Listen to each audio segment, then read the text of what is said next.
Service Lab is a community of service design doers and service design curious. We meet up every few months to share our learnings with each other. Hi, thank you so much for coming. If at any point you can't hear us loudly enough, do a little bit of pointing, we'll shout. So welcome. Service Lab has been going for quite a while, so just want to do a quick hands up. Who's been to a Service Lab before? Okay, so I'd say like maybe more than half of you are new to Service Lab. So a little bit about Service Lab. It's a volunteer-run event series. It's for practitioners to share experiences, inspire each other, and learn new things. We're not-for-profit event series. Any money from the tickets left over from today, after paying for speakers and snacks, will be donated to the wonderful Diabetes UK. I'm going to pass over to Diabetes UK to do a quick couple of slides intro about the lovely space that we're in. A little seamless transition. Yeah, welcome. So yeah, you're in our office of Diabetes UK, as you will have not been able to escape with all the branding on the walls. But the reason, and we're really happy because in our strategic plans for a while is be more user-centered. Now what can you better have than sort of 70-odd user-centered thinkers in here for an evening? But there's also a practical reason. So my role is that I lead the listening lab, which is the space next door. It's a big space and it's a small team. It was started from that ambition from the charity to make sure that users are involved, because there is a lot of product development in the charity space.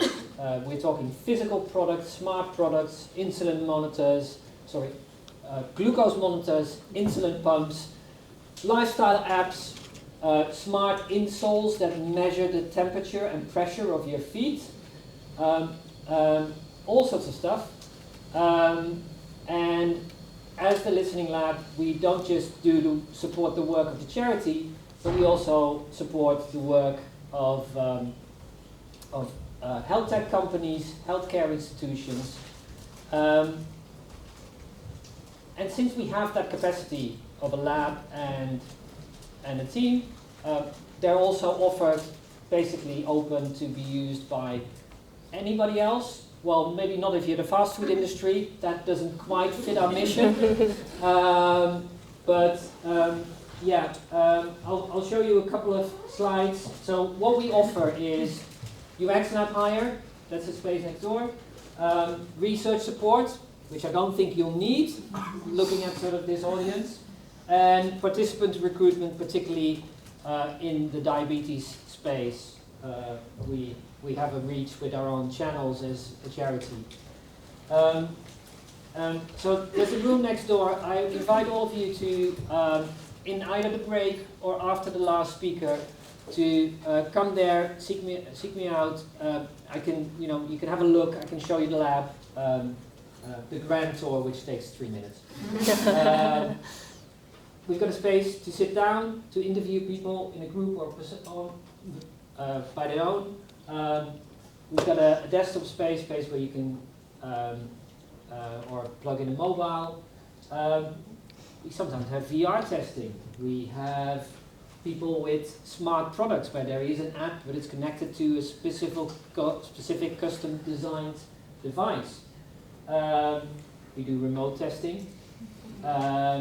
And we have a lovely, great workshop space where you could fit 30 people, view the research going on in the room next door, and straight away move into the workshop with the client or with your team about what you're going to do with what you've just seen. And by the way, all of that on the second floor with outside light and not dug down in a basement where you're for like 2 days while you do your testing. We actually have sometimes people using the workshop space just for a workshop. This was people from Breast Cancer Now. or using the space to give trainings. Seek me out, have a look if you're interested. Look up the website or follow us on LinkedIn. And I hope you'll get a lot out of this this evening. It's a really interesting theme, really to our hearts. Next month we have the National Deaf Children's Society coming for 2 days of testing. It's great to learn more about how you design, research, co-create for children. Thank you. Amazing. Thank you so much, Martin.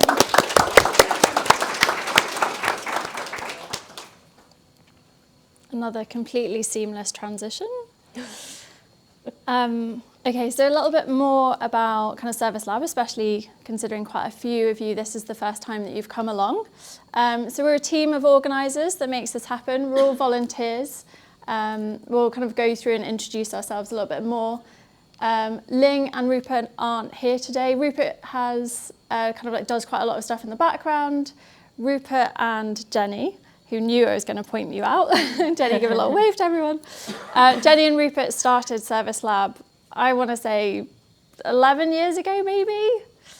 Something like that. It started in a little pub. I came along to a Service Lab maybe 2 years in. Absolutely loved it, and then I've been an organiser for about 7 years now.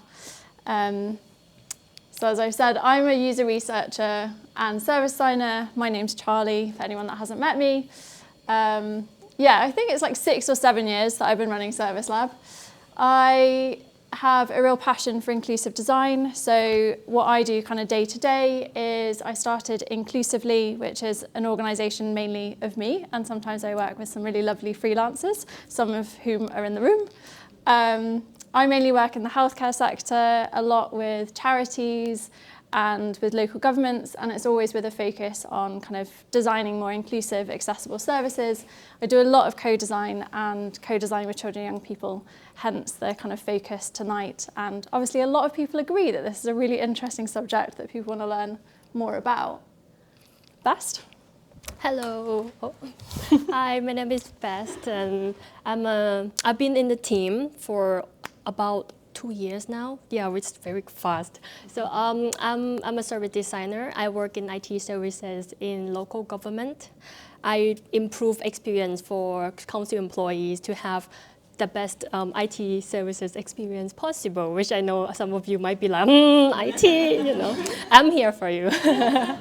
Yeah, so that's what my main focus, but I have a passion in service design, in education, and working co-designing with young people. I'm also doing some volunteer work outside of my work as well. So if any of you would like to chat more about that, I would be really happy to do so.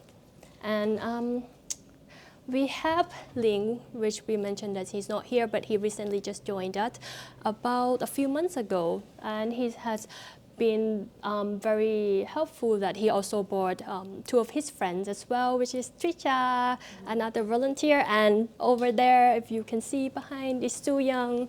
They all just recently graduated from RCA in service design. So if you are looking, to talk to some of them and to see what sort of opportunities they're looking for, please feel free to do so.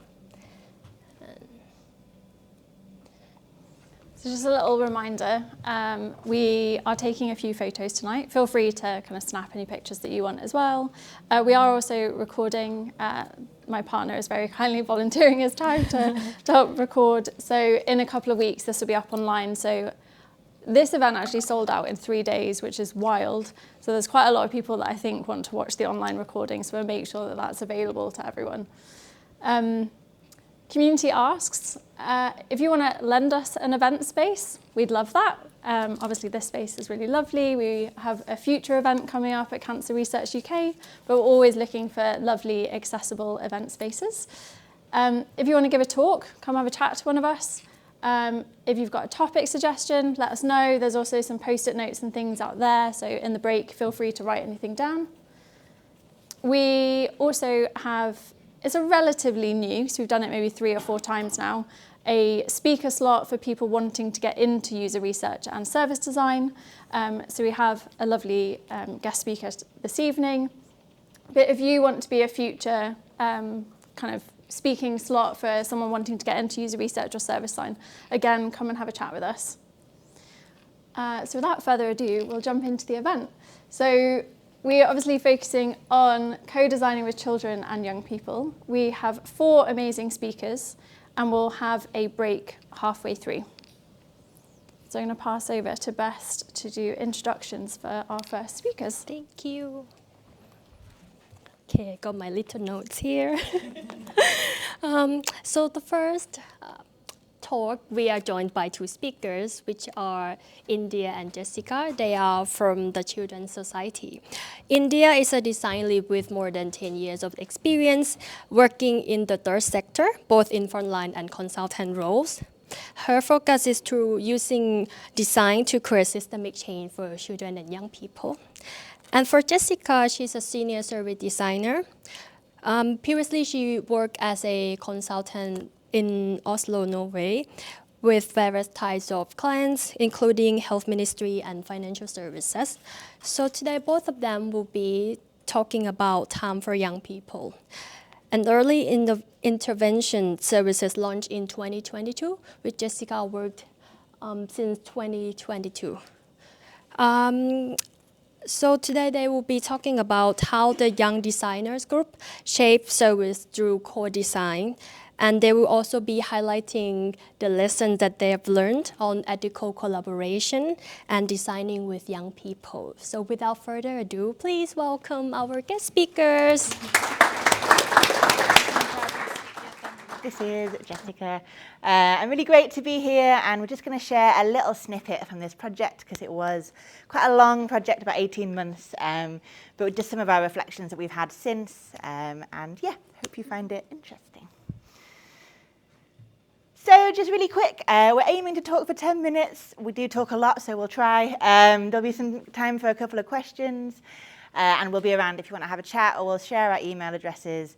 You do you, though. If you need to get up, fidget, move around, do that. And yeah, let us know if you do need anything from us.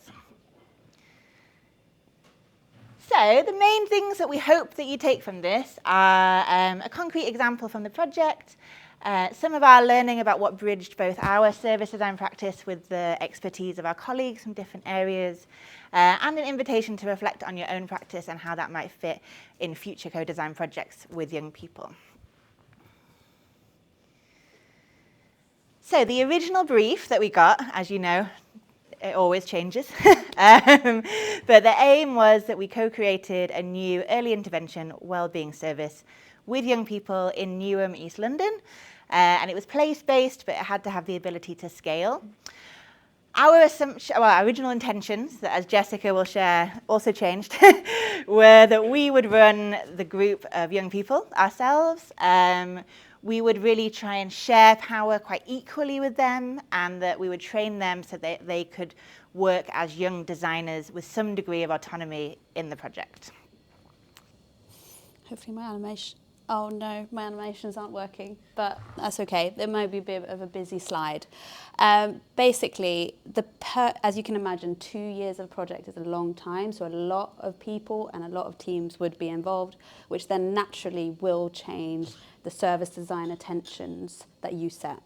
So the purple ones here that we're going to pop up first are the leadership teams, business development teams, and the service design team that kind of we set up the project, business development, creative relationships with councils, etc., figuring out where the service should be.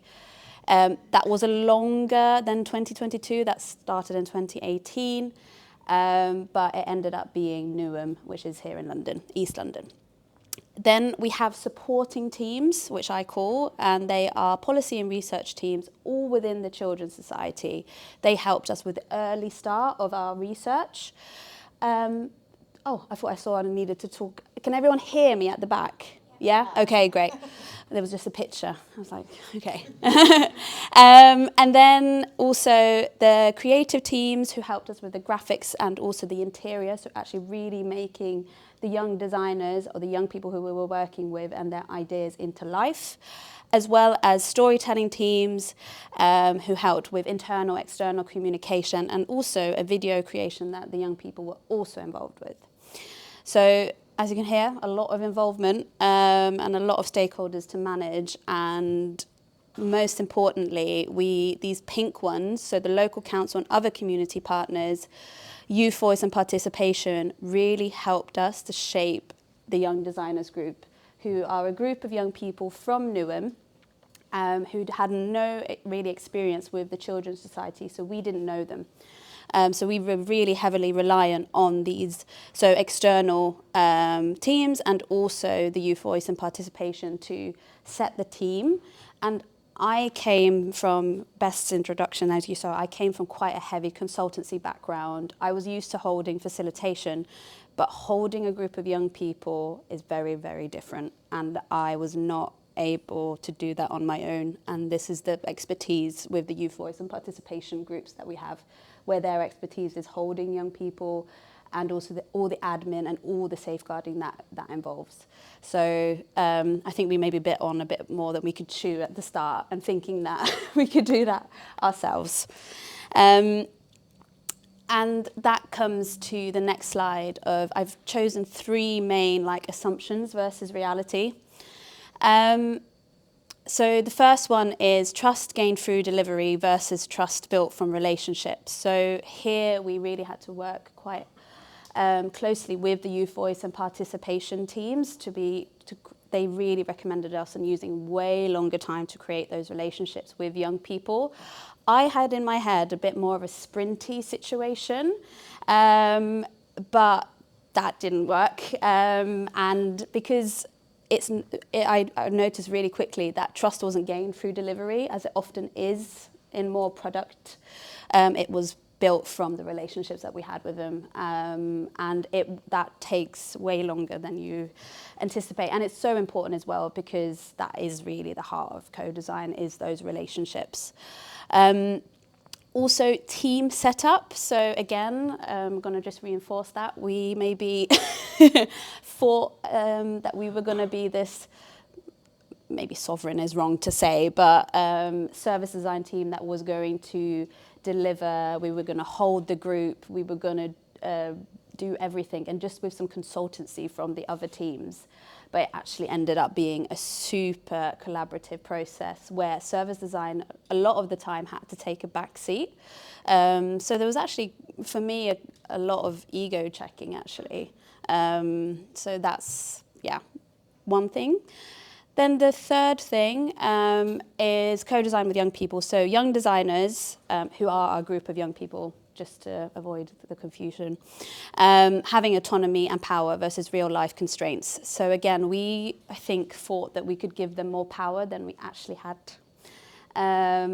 We were very transparent when that happened, but versus these real life constraints of team capacity and also young people's lives. So you kind of, again, I came from a consultancy. I didn't see them as that, and we did pay them, but it was as clients. But I guess the service design I was used to was like, okay, we do this workshop, this happens.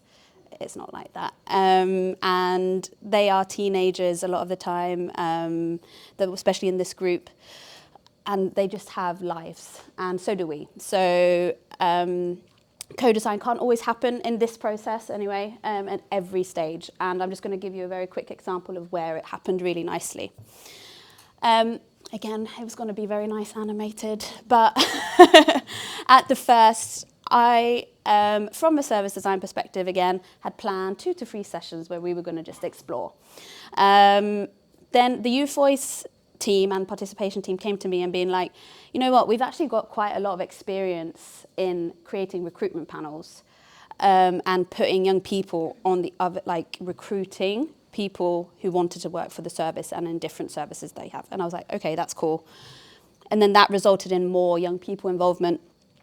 Again, with this activity, so we had one activity that I maybe thought of here, but this really came to life because of a participation worker, which is an activity called Head, Heart, Hand, and where we looked at the values, the skills, and also the experience the young people wanted in people who was going to work at the service. That then resulted in a job description and job advertisement, and also the Youth Voice and Participation team giving them recruitment training, so they learn what it's like to sit on a panel, what it's like to create questions, go through those questions, test those questions, and they really enjoyed this. And this is also one really important point, is that when you see that young people are enjoying an activity, or whoever you're working with, you should do that more.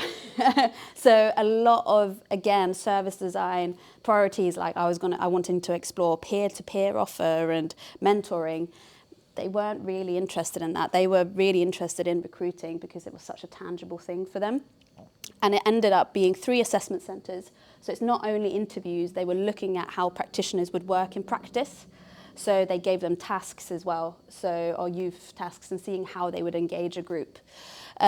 Which then resulted in young people gaining very valuable skills, not for just this project, but for any project that they are, or any kind of life that they're going to have after they're finished with the Children's Society, which again I think is very important to think about. As well as that, we've now got 4 participation workers within the service who have gone through that assessment centre, as well as every service manager has gone through that job description as well that was created by the young people. And just to give that a really quick example, here's the LinkedIn ad. Sorry for the bad picture, but it's what I found. And one of the values that the young people said is having a London mindset. So someone who has a London mindset, meaning someone who understands what it's like to grow up and live in London, the areas, and who knows the slang. It doesn't necessarily need to be from London, but is understanding what it's like and having participation workers and practitioners who know that. And yeah, they had a lot of different values and attributes that were then created this job description. So what we found helpful in sort of bridging our practice and that of those colleagues that Jessica mentioned was curiosity and clarity. So us being really curious about what they could bring, encouraging them to be curious about what we could bring, and making sure we were really clear on like the intentions, the overall aims, sharing, planning, facilitation.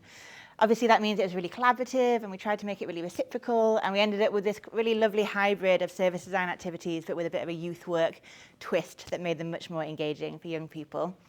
It was a bit difficult at times. I think we had to be really patient. We had to try and understand their perspective, be a bit slower, like Jessica said. And we all needed to be honest about what we needed and what the young people needed. So there was different times that young people needed more pastoral support. So we'd bring in our other practitioners to help them with that, for example. And actually this, it's just a real cornerstone of co-design and of working with young people. But if you just bring everything back to what the young people have told us, what they want, what they need, and making sure they're always in the room, even if they're not there physically, it just means that then you're adapting based on what they have said, and also we help them to visualize their outputs after every session, so we could show that to wider stakeholders as well.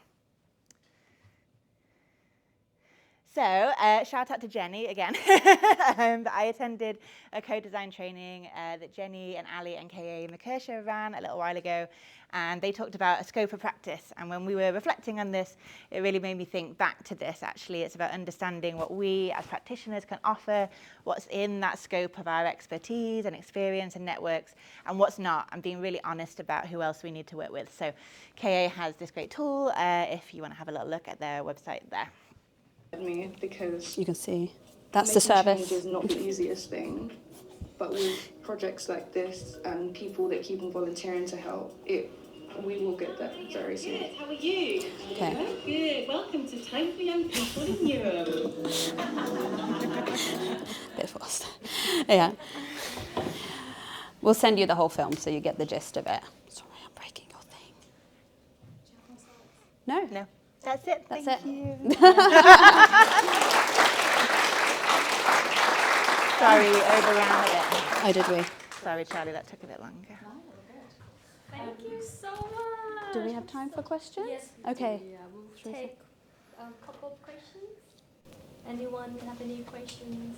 Oh. Did all the young co-designers stay involved the whole time, or did anyone have to drop out, and did you replace them, and how did you manage the sort of consistency of the group? Started actually with 9, ended up with 4 because of 2-year process. The 4 that are involved to the very end have been involved all through the process.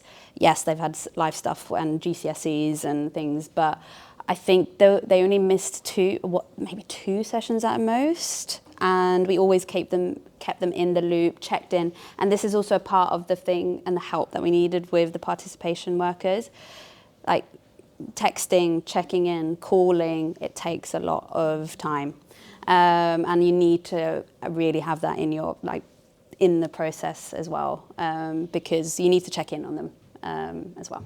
Yeah. Is there any other things that you can think about? No, we didn't replace them when they dropped out. Yeah. Hello. You mentioned about scaling solutions that you made with young people. Did that happen anywhere further beyond Devon, or was that just for? So I'm leading that, and we don't know the next location, but I've made a process of how we can involve young people in community at scale. This was obviously 2 years. That's not sustainable when you work with scaling. So I've made a process that is hopefully we can do within 6 months, but we'll see. That needs to be tested. I've made the process, I made the budget. Let's see how it works in real life. And that would be more with partners, wouldn't it? So yes. We wouldn't hold our own group again. No. It would more be like if we could work with existing groups. Yeah, because that's really important. Yeah. Yeah, over blue. Sorry, I missed the beginning, but thank you for that. Firstly, will we share the slides after this? Is it possible to Yeah. see the slides? Yeah. And also, how many people in the participation team? Do you mean in the project or in the service design team or? Well, are you from the children's society? Yes, yeah. So as a whole, we're like 600-700 people. In the youth participation. Oh, I don't actually know that. So there's 4 of us in the service design team, and we did have a co-design role at the time, which was partly why we thought we could run it on our own. We weren't just fully naive. But that role we don't have anymore. Then the youth voice team, there's 4, and then we've got local participation workers sort of nationally, so there's probably between 5 and 10 of those. Yes, and not loads and loads, and then there's the practice staff, so there'll be service staff in each service as well. And I just want to say, we were quite lucky that the participation worker who worked with me had capacity to do that, because that is not always the case either. Yeah. Yeah, okay. You can write questions. Oh, sorry.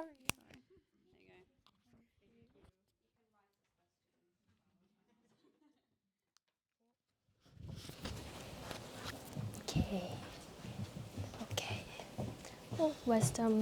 I'll just introduce. Yeah. Our next speaker is Tom. He's a co-founder of Social Origin. Social Origin is a service design agency creating simple, inclusive services. He also has decades of experience working in the public sector and also higher education. So today he'll be talking about his experience as part of Measuring Success program. Measuring Success program is a research program exploring a condition required to optimize a crop production and evaluating, focusing on the process of working together rather than just the end result. So please welcome Tom to the stage.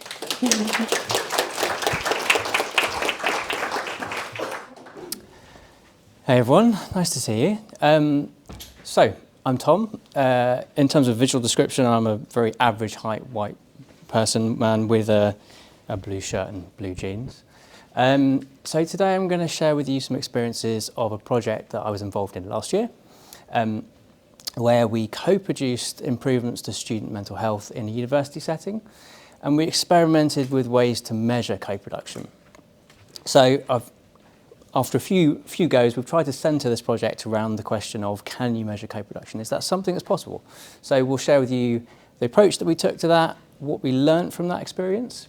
But before I get into that, I'll give you a bit of an overview about the context in which we work in the project, just so you get a feel for the sort of stuff we're up to. Okie doke, so background, right. So I mentioned we were one project focused on student mental health. We were one of 8 projects, and we were one of 8 projects sitting under a broader programme run by some lovely folks at the Co-Production Collective who are part of University College London. If you haven't come across them before, I would highly recommend checking them out. They're a lovely group of people.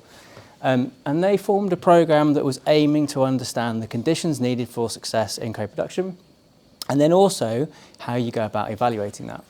And they received funding from a bunch of people, Research England's Participative Research Fund, UCL Grand Challenges and the Academy of Medical Sciences. And all this money came together to fund 8 projects. And the aim of funding those projects was to say, off you go and co-produce some stuff on the assumption that you will evaluate everything you do and you share your learning back to the programme, so we can all together get a sense of the things that are working and where we can kind of share this learning in future. So that's something that's due to be published fairly soon, I think, but this was over the course of 2024, which I'll run through shortly. I've used the word co-production. I think this stuff is really badly defined. So this is the definition we were using.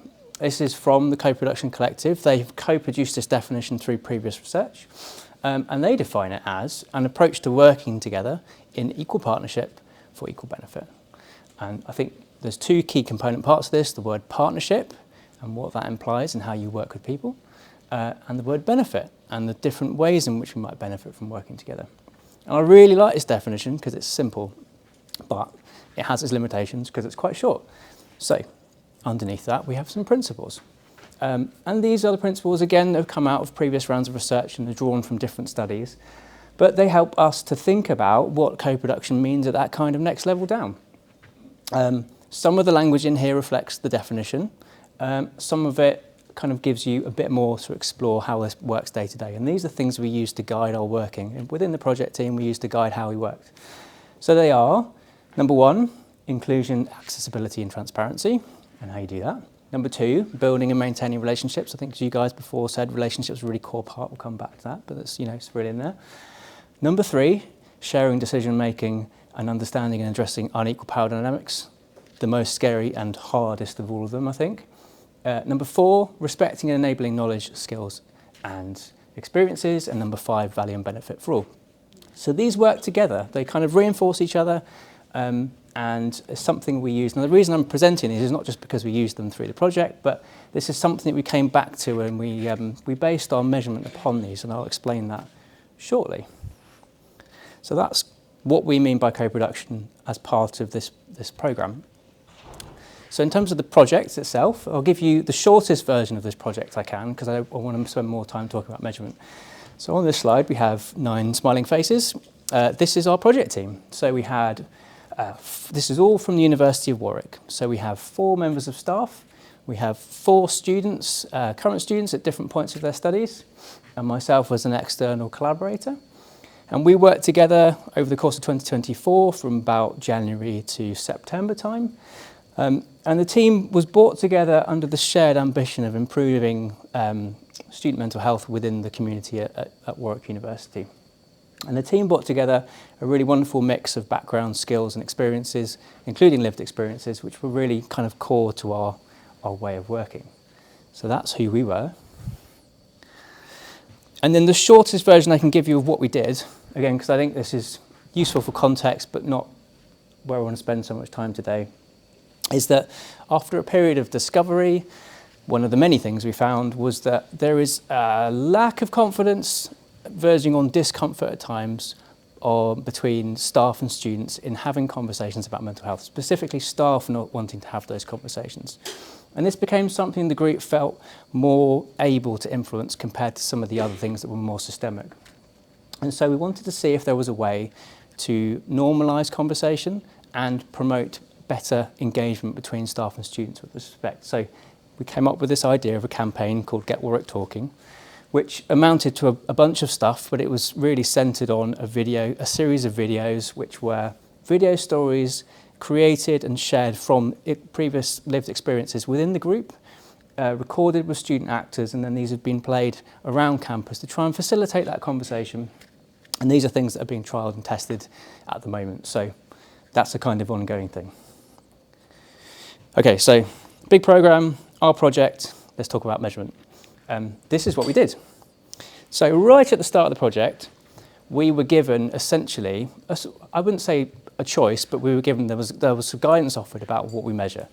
Do we measure how you work as a group? So the mechanics of how you work as a group co-producing.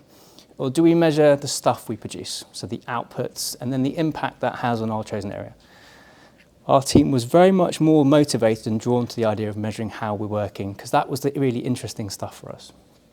And because we'd already decided to use these principles as a way to guide how we're working, it kind of felt like a natural fit. So why don't we use these and try and assess how we're working against these principles over time? So that's what we tried to do. And this is the approach we took, very simply. We tried to explore two main ways of assessing how well we were adhering to those principles. The first was we used Microsoft Teams to collaborate because most of our work was remote. And we used an open space in that Teams channel for people to share reflections at any point during the project about their own experiences, their own relationship with the project, observations about how we were working as a group. But it didn't really matter as long as it was related to those principles. And we got a long and very unstructured, but long set of personal reflections that really gave us great insight into how we were feeling through the course of the project. The second idea was, okay, right, so that's some stuff. Wouldn't it be nice if we could see and compare how we were all doing at the start with the end of the project and get a feeling for how things had changed and why? So we came up with this idea of, well, could we have some sort of way to self-assess whether we were adhering to the principles or not, and then enable that comparison? So we created a tool, which I'll share with you shortly. Very, very simple. Making it sound like a tool makes it sound really fancy, but it's a really simple way of doing it. And then being a co-production project, the data we collected was analysed. We had different people in the project leading on different aspects of that. And the really interesting and core part was this group reflection at the end. So all the data, got some stuff out of it, but really the magic was in this group reflection at the end where we really got to grips with what was happening and why, and it allowed us to have a bit of a, I think, a more critical reflection on whether we were actually adhering to those principles. The other thing to say is we made this tool up, we tried it out, we learned some stuff, so we did evaluate the tool as well. Was the tool useful? I'll share with you some ideas in a second. So, as I've mentioned, we tried to have a version at the start, I say at the end, it was like July rather than September, so towards the end in reality, to compare those results. It's a very bad screenshot, so you probably can't see it, but I'll explain to you the kind of idea behind this tool. So if you imagine we have 5 principles, we wanted a simple way for you to rank whether you thought you were doing this or not. We have a 5-point scale, starting with 1, which says not meeting the principle. We have significant issues we need to address, all the way through to 5, which says we're living this principle in everything that we do. We had a couple of goes at kind of creating this scale, but largely that was what we ended up using. And then we had a facility underneath that where you could leave some commentary to actually explain the rationale for your score. And we did that at the start, and then, as I say, towards the end. Now, this is the sort of data we got out of it. I'm going to kind of just give you a summary of where we got to. So one of my colleagues who was leading this analysis, when she was playing around with the data, found it quite interesting to group together the negative scores and the neutral, so essentially a 1, 2, or 3 out of 5, squash those together to get one number, and then take the positive, which are the 4 and 5, squash those together and get another number. So we end up with essentially a negative score shown in purple and a positive score shown in blue. And what we have here are the results at the start and the end of the project for 3 of the principles. So I'll just run into the first one to bring this to life for you. The first principle is around inclusion, accessibility, and transparency. At the start of the project, we had about 3 people say, we're not quite getting this right. And at the end, everyone felt we'd created an inclusive environment. So that sort of trend, admittedly, not quite as significant, but that trend continues through principle 2 around relationships, principle 5 around benefits. But interestingly, we look at 2 more principles, principle 3 around power and 4 around knowledge, we get a different story. So on the face of the data as it's presented here, power basically didn't change. We had 4 people at the start say no, and at 5 at the end, and 4 people at the end sort of felt similarly. So on the face of it, nothing changed. Like, why? What's going on here? Principle 4, knowledge. Well, actually, we went backwards here. You know, we've got all 9 people at the start, and then 1 at the end saying, I'm not really sure we're getting this right. So it's interesting looking at it like this, because on the face of it, it looks like we might not be getting this right. But on the deeper reflection that followed, we actually started to get a different story that came out of it. And I think it just serves as a warning to try and simplify very complex and dynamic things like power into a 5-point scale. There's a limit to what you can do with that. So there was a lot of complexity that came out in that deeper reflection. Right. I said we looked at the tool and we evaluated it. This is where we got to. So we asked ourselves, was it easy to complete? I think the general consensus was, yeah, it's fine. But whenever you're creating a scale like this, it's not just creating the scale, it's making sure everyone has a common understanding of what the scale means. So when I say 1, is that the same as what you mean by 1? So in future, I think we spend more time co-producing that at the start, not just the scale, but the common understanding and that meaning that underpins it to make sure we get consistency. And as I've alluded to on the previous slide, I think that the tool has some value. It gives you some data, but the real value is the conversations that come from that. So again, I think there's always limitations with these things, but it's the deeper reflection that came after us that really helped us get a genuine sense of whether we had succeeded or not. Okay, so I said at the start, can you measure co-production? Well, I would say based on this experience, we gave it a go. We think you can. We had a go at assessing how we're working against some principles, which we think reflect co-production. We managed to do that. Now, whether it was the best approach, whether there are other options, I mean, for me, that's still an open question. But alongside that, there are a few key things that really stood out that we will consider in future projects, and I'd encourage you guys to reflect upon as well. So the first is principles, as I mentioned, over and over again, they're essential to how we're working. But like this 5-point scale, the value is, do you all understand the same thing about them? What is the application of this principle day to day? So we're saying decision making. What do we mean? What types of decisions? What settings? Who's involved? Being really clear that you've got that same understanding across the group is essential to that sort of stuff. I don't think co-production is a procedure either. I don't think you have stage 1, 2, 3 and you tick them off. I think it's messier than that. And I think the only way you can help navigate some of this stuff is to have a core part of your approach being built around a continuous cycle of reflection, learning and improvement. And that will help you make your co-production successful in different environments in a repeatable way. So that, again, really obviously central to an evaluation project. And the final thing, again, you guys before mentioned trust. Trust and relationships were just, again, one of the things that came out very strongly in our findings was that they're key enablers, not just of co-production, but of the level of honest reflection that you need to fully assess whether you've done it or not. So you need to invest that time, again, reflecting your thoughts, guys, from earlier. So that's all I'll say, really. Thank you very much. I'm a bit of a nerd for this stuff. I love talking about these types of things, and I'm constantly trying to find ways to simplify what are really complex ideas and topics, including making seesaws out of power and this kind of stuff. So if any of this stuff interests you or you'd like to have a coffee and a chat at some point, then please feel free to get in touch. Otherwise, I've probably gone way over. But thank you.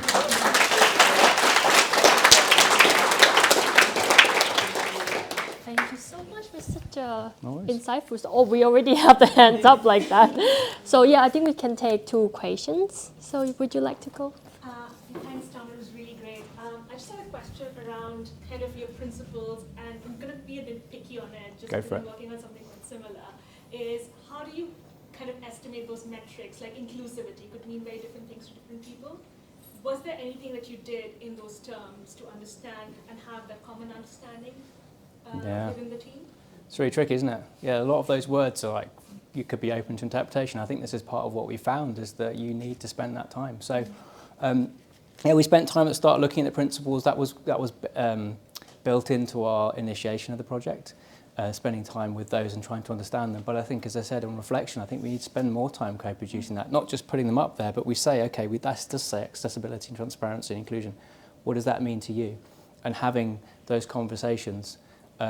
Yeah, I think you probably need to spend more time at the start setting up than you would normally think to get that understanding. So I don't have an easy answer for you, but you just need to be open and explore that with the group.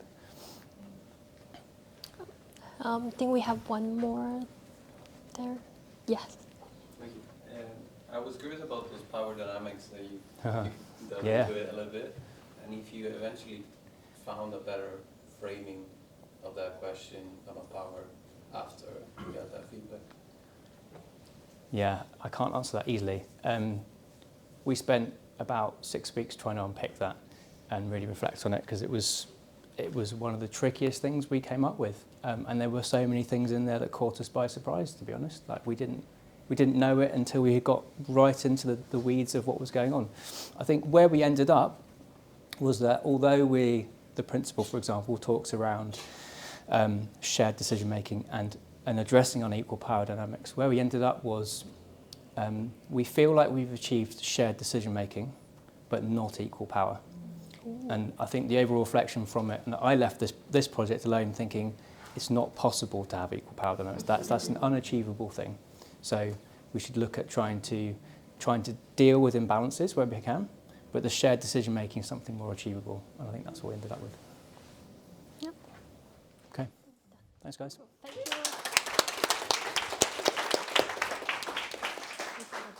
Oh, yeah. Before we introducing our next speaker, just want to address that we are now having what we call graduate speaker slot for people who just graduated from the master, the bachelor, or people who are looking to change into a more, service design, user research focused roles. So the slot would be about 5 to 10 minutes.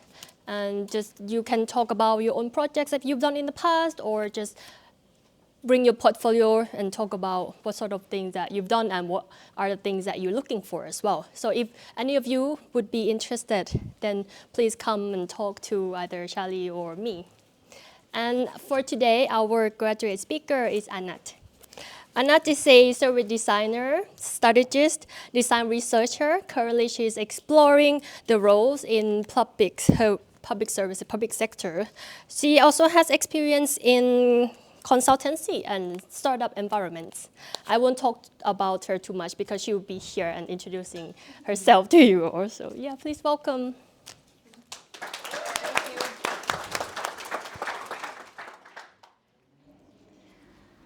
Thank you for that introduction. Can you hear me in the back? Okay, perfect. And thank you to the Service Lab team for opening this space. I think it's amazing that you're doing this and the whole event. So yeah, my name is Anath, and today I'm going to talk a little bit about my design journey so far, and show you very quickly some of the projects that I've worked in and some of my learnings along the way, and yeah, what I'm looking for next.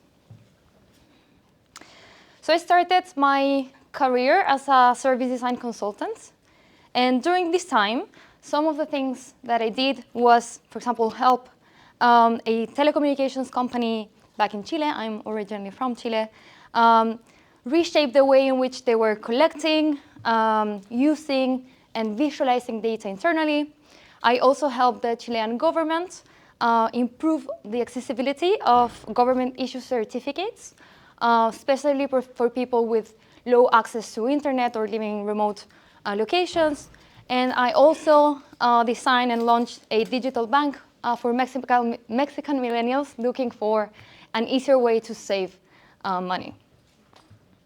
And these years were very much about putting theory into practice and learning about the messiness of reality, and working in very fast-paced environments and changing conditions, doing many different things from research to strategy to UX design and service design, but also getting into implementing services and solutions into the real world. Then I worked at Algramo. Algramo is a Chilean startup that builds refill systems for day-to-day products. So basically, you can buy things like home care products in a refillable format, and you avoid the use of single-use plastics. And I was looking for something in-house and have the experience of being an in-house service designer, but also working with a little bit more purpose in this case within circular economy. And in Algramo, I worked in redesigning the refill experience in supermarkets to make it more usable for our users, reduce even more the plastic impact of our packaging, but also lower the barriers for implementation. I led a small design team in the redesign and the continuous improvements of our platforms, and that meant the software within the dispensers, but also the Algramo app. And I led an interdisciplinary team in the creation of a complete new service, which was a refillable beverages services for people in, particularly in university campuses. And these years were very much about designing with purpose and in an environment that really had sustainability as the main driver of everything we did, of balancing strategy and details, so facilitating sessions with the senior management to drive the strategy of the company based on our research, but also focusing and bringing in the user's voice when designing touch points. Also adopting the circular mindset and being more conscious of the environmental impact of the design decisions, and also learning how to lead and mentor others. And then a year and a half ago, I came to the UK to do my master's, my service design master's at the Royal College of Art, and I wanted to embed a more systemic approach to my practice and also work in services that could positively impact as many people as possible. And since I've been here, I had the opportunity to work on a project that had a systemic analysis of virtual wards. If you're not familiar with that, this is hospital-level care at home enabled by technology. And also developing a toolkit to help providers of this service have clearer conversations with clinicians, which later on very much impacted the patients' journeys. I've also been able to work with the Ministry of Justice, mapping the ecosystem of microservices within probation to later on develop strategies to help probation practitioners better manage their very heavy caseloads. And I'm also currently working at the RCA, doing some research and trying to understand what are the design capabilities needed for a mission-driven government. And this year and a half has been very much about adopting this systemic perspective of also recognizing and reflecting on the impact of small interventions and the ripple effects that they can have into a larger system, and designing with and for care. And by this, I not only mean healthcare, but how we care for one another in society, and also navigating complexity. And what I'm looking for next is working either at a design studio or as an in-house designer in projects that can bring a positive social impact into the world, where I can continue to develop this systemic approach as well, with exciting new challenges and an inspiring team that I can learn from. So yeah, thank you very much for listening. And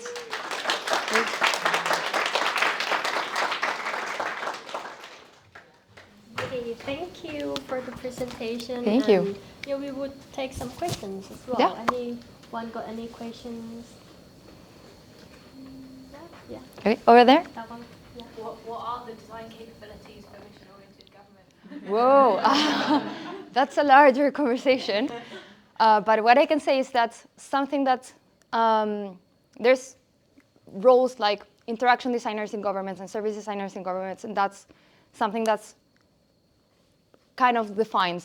It's always evolving, but the boundaries of that are more well-defined than other more emergent roles, such as green designers or mission designers. What does it mean to be a mission designer, or a policy designer within a mission-oriented government?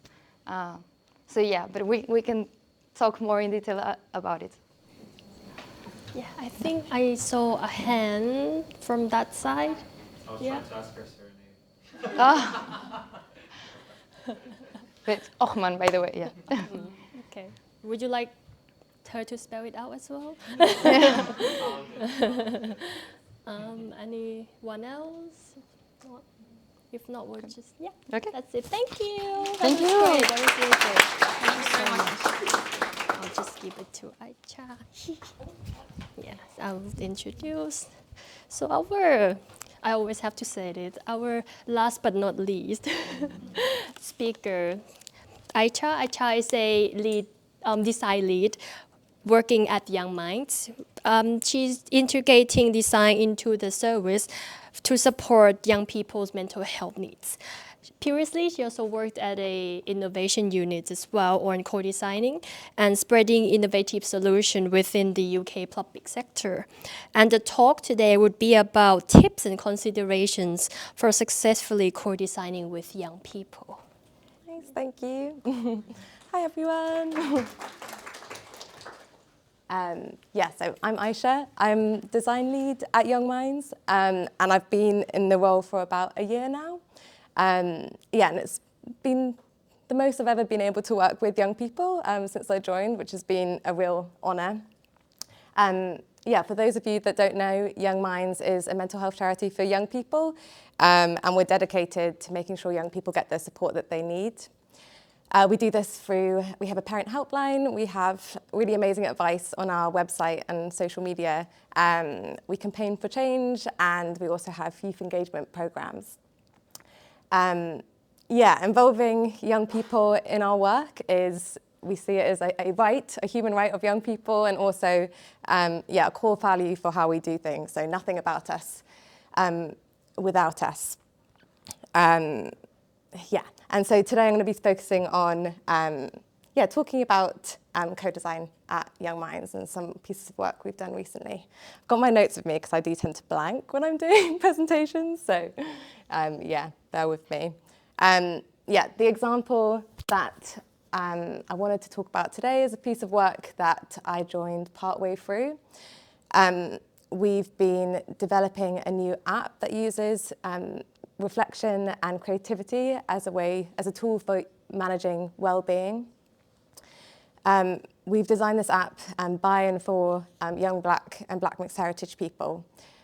We know that young Black people are more likely as a group to suffer with their mental health and less likely to reach out for support. If they do, they're less likely to find the sort of support that meets their needs. So we knew as a charity that's meant for everyone that we needed to be doing more to support this group. So co-design really has been an approach for us to start designing more equitably. It's been about creating a space to bring young people together in that community to tell us what they want and need. Not us designing something for everyone and then making it inclusive. It's been about really trying to design something for that group that are so often marginalised by services. We worked with TPX Impact, so Nina's actually here today, and this is very much her baby, and we wouldn't have been able to do it without all of her skills. We've worked with so many amazing young people through this. Originally a group of 5 young people who we worked with over a period of 4 months. We've engaged lots of other young people to develop and test this as well. So I think this is going to be just some, whatever came out of my head when I was writing this presentation, just some reflections. Hopefully some of them are interesting. I think this first one, creating a shared understanding around what the type of engagement is. I think sort of understanding and language around co-design sometimes can be a bit confusing or varied, or I find it confusing. And I guess the risk there is when we create mismatched expectations around what an engagement is.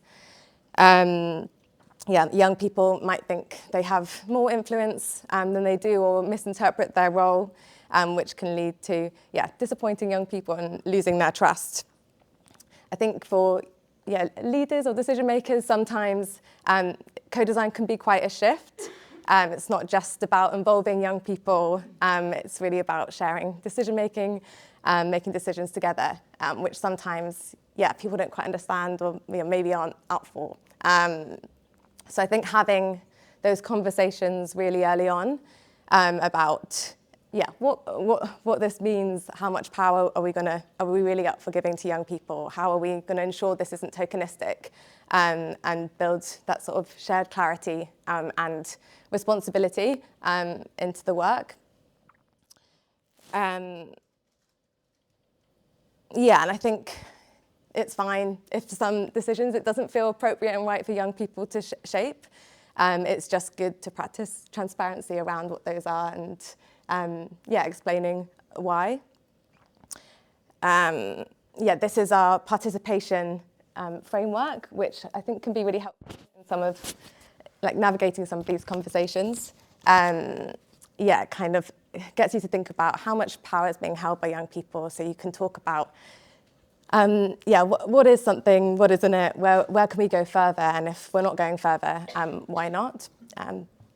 We found that quite a helpful tool. I think this one around earning trust and creating brave spaces, which I think is especially important when working with young people and young people who might be marginalised. I find it helpful to remember sometimes that there can be really valid reasons that young people might not feel safe in a space that you create. Either me or my organisation might represent something that's let them down in the past, or something that's not to trust. I think an initial first step, especially with the piece of work I mentioned earlier, was really to create some time for self-reflection, especially as a team that didn't share a lot of the lived experience with the group we were designing with. So creating time to think about race, gender, class, lived experience, and what that might mean for how people see us and how we perceive the world. Also having those conversations as a team, like what might that mean for how power flows in the spaces that we create and how we might want to hold them, which is, obviously these conversations can be hard and can be uncomfortable. So I think with that comes a need to create psychological safety within teams, or try to, so people feel able to ask those questions and to make mistakes. I think it's also something to acknowledge, or not to be afraid of acknowledging and grappling with young people in the room, as long as they don't feel like they have to share anything that they're not comfortable to. For the co-design of the app, there was a whole session talking about identity and all of the factors that make up our identities and how that influences and shapes our experiences in the world, which worked really well. I think also to mention here, co-design's obviously about creating great teams, but also really getting to know individuals as well. We like to put in welcome calls before any sort of co-design starts, which is a chance for young people to see our faces and get to know us, ask any questions, and for us to be able to get a sense of what their interests are and whether there are any sort of engagement preferences or needs that we need to be creating some options for. I think it's really about just making people feel really welcomed and respected. I think a reflection that we've had is it can be quite a different way of working with adults as well. Like, it's quite different to school. It might be, the first job type thing for young people to be involved in. So, really emphasising what that young person is bringing, the expertise that they have that we lack, and making them feel really confident about that. And I guess reiterating that by really showing you're actively listening throughout the process. Lastly on this, I think, it's been spoken to today, but just really, you can never create a completely safe space or guarantee that for a young person. So really prioritising always those sort of mechanisms for support and feedback.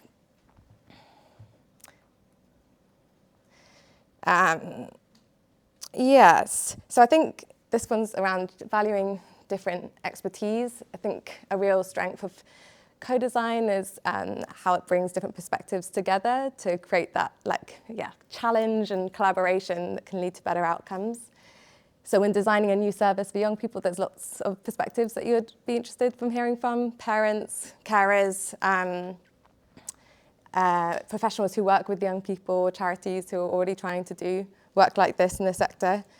We've also found, it's a really great opportunity to tap into internal expertise at Young Minds as well. Like, there are people who work for a charity are the ones who know how it works, have that deep understanding of what we do, and may also be the people ultimately who need to be brought in or delivering that change. So, there's no really better way than creating buy-in through getting people to hear from young people themselves about why change is important. Saying that, we found that creating mixed groups of young people takes a lot more work and consideration, and there are things to consider around safety and power, and also just logistically, if you want to be creating consistency, which we try to do for young people in co-design, it can be really hard to get people of really different lives all together in a room repeatedly. I think we've not wanting to lose that sort of critical challenge or be afraid of it just because we're working with young people, thinking about how we can still create that. And I think we reflected sometimes you have to be quite flexible and creative around that. So for one piece of work, we engaged staff in thinking about what the questions would be they would ask young people, and then halfway through got them to give feedback to the developing ideas and film that and then feed it in. And then for the final session, there was like a feedback panel with our senior leadership team and youth panel to give back, and that was a really nice way to celebrate the work, but also do some kind of back and forth as well.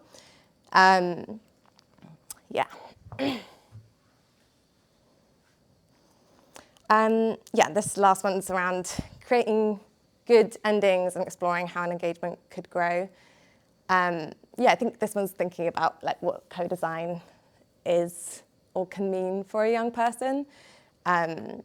We know that young people really want to be involved in these types of opportunities and can really benefit from them as well.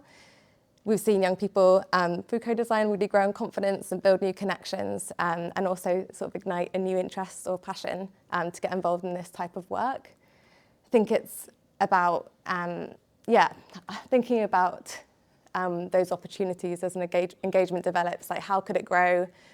How do young people want to be involved? Is there, are there ways to continue that relationship where the young people can continue to have ownership of what's being created? What skills do they have? How do they want to contribute? So exploring giving space to explore how it might grow while managing expectations, I guess, as well. So for On Reflection, the app that I mentioned, the original co-design group have become like an expert group that we meet with every couple of months. It's a really amazing way to kind of keep accountable to the original vision and to kind of update them. And one of them helped us with creating a video for a funding application recently, and it's just such an amazing way to keep it all grounded in what's important. I think also if an engagement is coming to an end, just really thinking about how we can create really good endings and celebrate and recognise the contributions that those young people have made. We like to give individual feedback and often we'll create certificates with all the skills that they would have developed, so they can just copy and paste that onto their CV. Thinking about how can you keep them updated as well with the impact of their work. Gosh, I feel like I haven't breathed. But yes, these are some quotes we've recently tested a sort of MVP of the app. I just thought these are some really lovely quotes from some of the young people that we tested it with. And I think, really illustrate what we've been able to do by involving young people and giving them that space.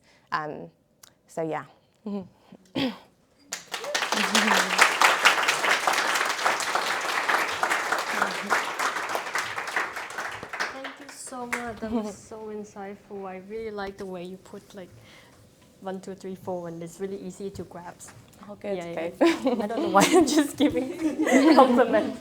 We'll take some questions now. Anyone got questions? Yeah. Yes, please. What was the age group that you were working with? And between the age group, if it was really far apart, were there differences between the younger child versus the older child? Yeah, I think that's a really good question. So that group was between the ages of 18 to 25. And yeah, I think it is something you need to consider when you're designing the workshop. I've had where like the older members of the group have just kind of owned that and like they know what's going on and they kind of help out and maybe act like more of the sort of mentor in the group. But yeah, I think it's just something you have to design for and consider and maybe like acknowledge as well with young people. Yeah. Do you remunerate young people for their Yeah, we do. What was the question again, sorry? paying Oh yeah, paying. Any more? I'm just very intrigued around that reimbursement. How do you do that? So it does vary for our different programs because we have 3 different participation programs, so different ways that young people get involved in our work at Young Minds. And some of them are paid and some of them aren't. And I think the paid ones are when it's about lived experience and using your lived experience, and the non-paid ones are when they're not, I think.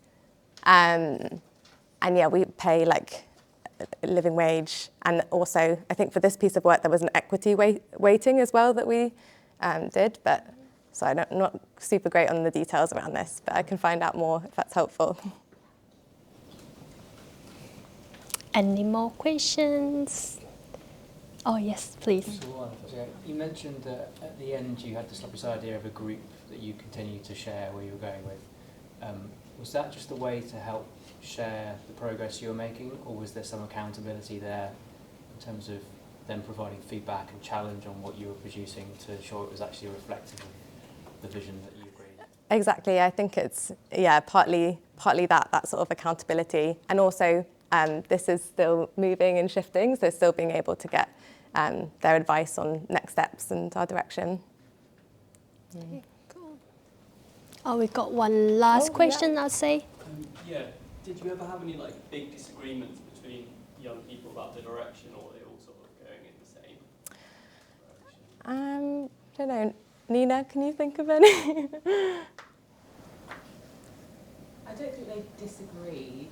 I think they may have had different opinions and strangely allowed them to exist together. Like, yeah. People are quite good at that, actually.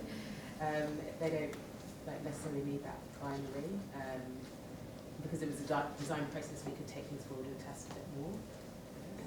Sorry. Cool. Yeah, thank you. Sorry.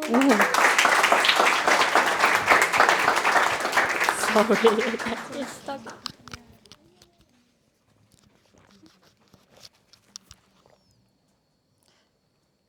Okay, so I just want to say a massive thank you to all of our speakers. Another really big round of applause.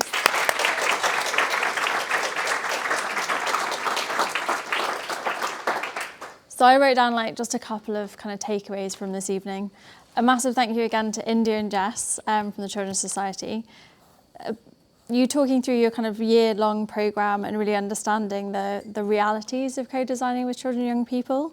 I think the key things that I took away was this, throughout all of the talks, this real focus on trust and building relationships.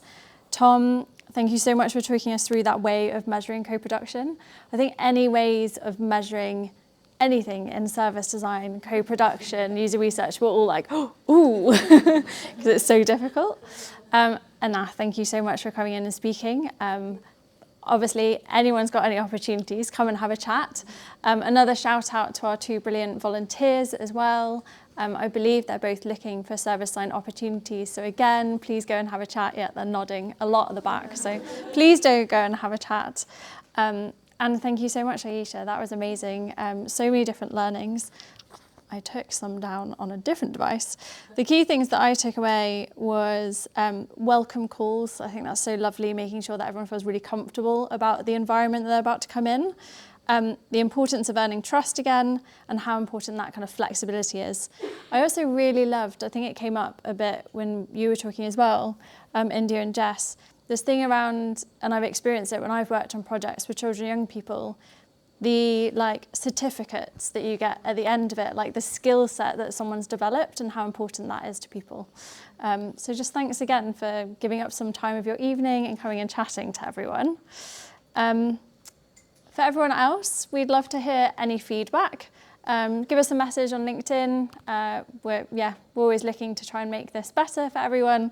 We really love doing this. Thanks so much for everyone coming. Our next event is on the 10th of April. It's going to be hosted by Cancer Research UK, which is very exciting. It's going to be focused on charities. And luckily, I think I saw a few people had written out there kind of charities and healthcare, so I'm glad we're already nailing that. Thanks so much for giving us that feedback as well. We'll go through it later on. If anyone wants to keep chatting, we can hang out here for another kind of 20 minutes or so. There's more snacks, and the organisers don't want to be taking home that many crisps, so please drink some juice and take some more crisps. But if you want to continue after that, there is a pub 3 minutes away, which Best will be leading the charge towards. I think that's everything. I want to say another massive thank you to Martin and Diabetes UK and the Listening Lab for hosting us. And thanks all for coming.